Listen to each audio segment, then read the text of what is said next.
তার জন্য এগুলোও তোমাদের সঙ্গে শেয়ার করলাম। অবশ্যই জানাবে এই গিফট শপটা তোমাদের কেমন লাগলো। বেশ অনেকটা সময় আমরা এই শপটাতে কাটালাম।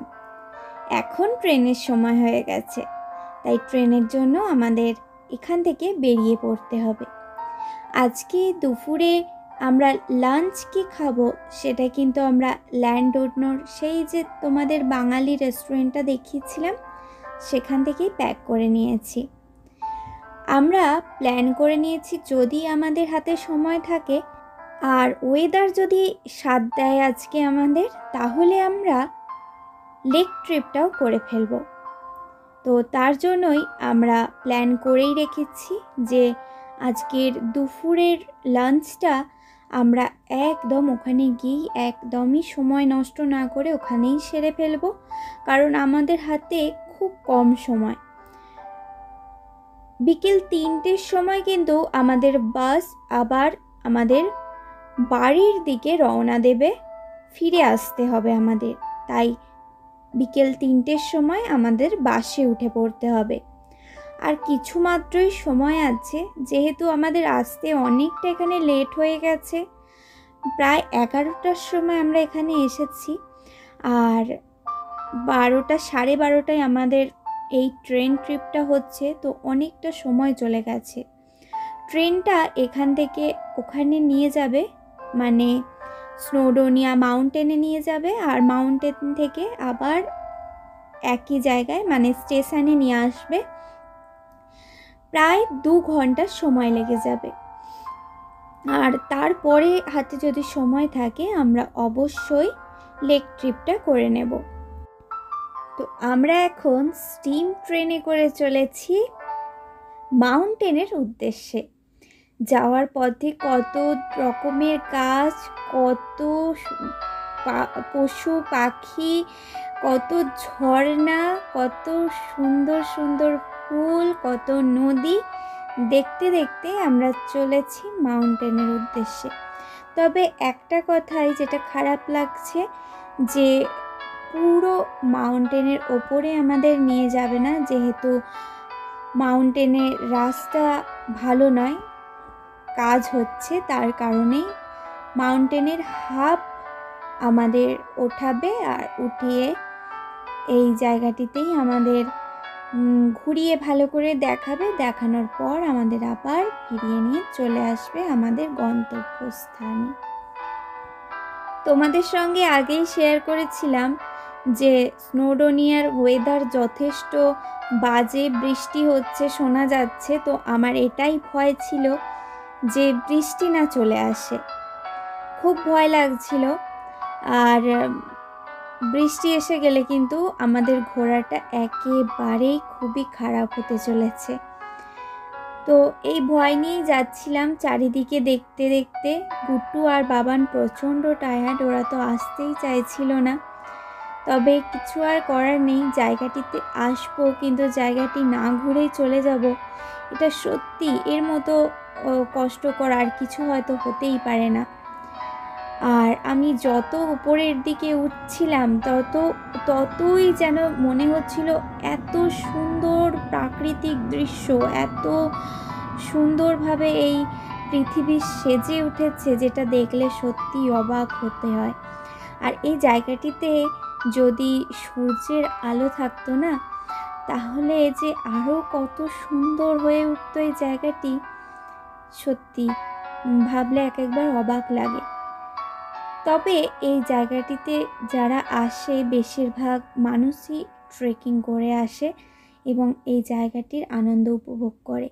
ট্রেকিং করার মাধ্যমে আরও অনেক কিছু জানা যায়, বোঝা যায়। তবে আমাদের হাতে যেহেতু খুব বেশি একটা টাইম নেই, তার কারণে আমাদের কিন্তু এই স্টিম রেলের সাহায্যেই ওপরে উঠতে হলো। এখন জাস্ট আমরা নেমেছি, আর এখানে নেমে কি হবে জানো? তোমরা দেখো, দেখতে থাকো। আমাদের সত্যি আজকে ভগবান একটু হলেও আজকে লাক আমাদের দিয়েছিল, তার কারণে একটু হলেও আমরা এই সৌন্দর্য উপভোগ করতে পেরেছি। আমরা ট্রেনের টিকিটটা কাটিনি বলে আমরা কিন্তু এখানে এসে টিকিটটা কাটলাম। আর আমাদের বাসে যারা ছিল তারা কিন্তু আমাদের স্টার ট্যুরসের মাধ্যমেই টিকিটটা কেটে নিয়েছিল। তো স্টার ট্যুরসের টিকিট অনুযায়ী ওদের টাইম আছে দুপুর 1টা, আর আমাদের এখন বাজে 12:30। এই যে আমরা খেতে বসেছি, আমার হাজব্যান্ড বলল তোমরা তাড়াতাড়ি খেয়ে নাও, আমাদের কিন্তু এখান থেকে নেমেই যদি সম্ভব হয় আবার লেক ট্রিপটা করতে হবে, তাই একদম সময় নষ্ট করব না। তাই আমরা জাস্ট খেতে বসেছি। আর এই যে মেঘ আমাদের একদম মুখের কাছে, তোমরা হয়তো দেখতে পাচ্ছ আমাদের সামনে, কিছু মুহূর্তের মধ্যে চারিদিকটা মেঘাচ্ছন্ন হয়ে যাবে। আর সত্যি খুব সুন্দর লাগছিল। আমি খেতে বসেছি আর আমার মেয়েদেরকে খাওয়াচ্ছি, সঙ্গে আমার হাজব্যান্ডকে বললাম তুমি এই মুহূর্তটার ভিডিওটা এক্ষুনি আমার ক্যামেরায় ক্যাপচার করো, কেননা এই সুন্দর দৃশ্যটা আমি হয়তো আর কোনো দিনও পাবো না। সত্যি এত অপূর্ব, এত সুন্দর লাগছিল এই সময়টা দেখতে, যে সত্যি খুবই ভালো লেগেছিল আমার। তবে আর কি করা যাবে, কিছু মুহূর্তের মধ্যেই এত জোরে বৃষ্টি এসে গেল যে এটা আর বলে বোঝানো যাবে না। চারিদিকে মেঘ ছেয়ে গেছে, আর কিছুই হয়তো তোমাদের ভালো করে দেখাতে পারবো না, ধোঁয়াশার মধ্যে কিছুই তোমরা ভালো করে দেখতে পারবে না। ইনফ্যাক্ট আমিও ভালো করে দেখতে পাইনি, তবে যতটা চেষ্টা করেছি, যতটা পারা যায় তোমাদের কাছে তুলে ধরেছি। চারিদিকের এই সৌন্দর্যটা যে এতটাই আলাদা, এটা প্রত্যেকটা জায়গায়, প্রত্যেকটা সময় অনুযায়ী প্রত্যেকটা সুন্দর দৃশ্য তো ফুটিয়ে তোলেই। আর এই যে মেঘের সঙ্গে এই মাউন্টেনেরও যে সৌন্দর্য প্রকাশ পাচ্ছে, হয়তো সূর্যের আলোর সঙ্গে আরও আলাদা কিছু প্রকাশ পাবে। তবে আমি একটা জিনিস শুনেছি, স্নোডোনিয়ায় যখন তখন বৃষ্টি চলে আসে। এটা হয়তো কেউই বলতে পারবে না, যারা প্রচণ্ড লাকি তারাই হয়তো একমাত্র সূর্যের আলোর সঙ্গে এই মাউন্টেন উপভোগ করতে পারবে। তো বৃষ্টি এতটা জোরে চলে এসেছিল যে আমাদের ট্রেনটা খুব তাড়াতাড়ি আর না দাঁড়িয়ে বললো যে চলো আমরা আবার ফিরে যাই। তো সবাই এখন ট্রেনে উঠে যাবে, আমি যতটা সম্ভব তোমাদেরকে ঘুরিয়ে দেখাচ্ছি। এর মধ্যেই কিন্তু আমরাও সবাই ট্রেনে উঠে যাব। আমি তো সবার শেষে ট্রেনে উঠেছিলাম, কেননা আমি চাইছিলাম যে যদি যতটুকু পারি যদি নিচের ভিউটা তোমাদের সঙ্গে শেয়ার করা যায়। কিন্তু ব্যাড লাক যে তোমাদের সঙ্গে আমি শেয়ার করতে পারলাম না। দেখো আমি এতটা সামনে চলে এসেছি, আর এই জায়গাটি যদি সূর্যের আলো থাকতো তোমাদের এতটা ভালো লাগতো। আমি নিজে ভাবি যে আমি হয়তো এত সুন্দর একটি জায়গায় এসে আমি এই জায়গাটির সৌন্দর্য উপভোগ করতে পারলাম না। ঠিক সময় মেঘটা চারিদিকে ছেয়ে গেল। সত্যি এতটা খারাপ লাগছিল, আর কি বলবো, কিছু বলার ছিল না। কিন্তু যতটা ভগবান দিয়েছে ততটাই হয়তো আমাদের কপালে ছিল।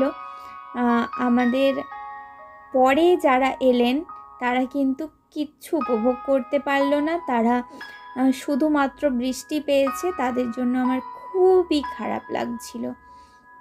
তবে এই বৃষ্টি এতটা স্টার্ট হয়ে গেল যে সবাই এখন ট্রেনে উঠে যাচ্ছে, আর আমিও না উঠতে চাইলেও উঠতে তো আমাকে হবেই, কারণ বৃষ্টির ওয়েদারে যদি ভিজে যাই তাহলে কিন্তু এখনও আমাদের অনেকটা সময় বাড়ি পৌঁছানোর জন্য বাকি, তাই খুব প্রবলেমে পড়ে যাব। তাই বৃষ্টির ওয়েদারে আমাকেও উঠে পড়তে হলো। তবে চারিদিকের সৌন্দর্য আমাকে সত্যিই মুগ্ধ করেছে। আমি আস্তে আস্তে ভাবছিলাম যে এই সব জায়গায় যারা থাকে তারা কতটা কষ্টে থাকে বলো তো। আমরা তো হয়তো অনেক কিছু পেয়েও ভাবি যে আমরা অনেক দুঃখী, আমরা অনেক কিছু পাইনি। তোমরা বলো তো, এই সব জায়গায় যারা থাকে, ঠান্ডার সময় এই জায়গাটিতে চারিদিকে বরফে ভরে থাকে, এই জায়গাটিতে ট্রেন আসে না। উইন্টার সিজনে এখানে ট্রেন আসে না। আর এই সামার টাইমটায় কিন্তু এই জায়গাটিতে ট্রেন আসে।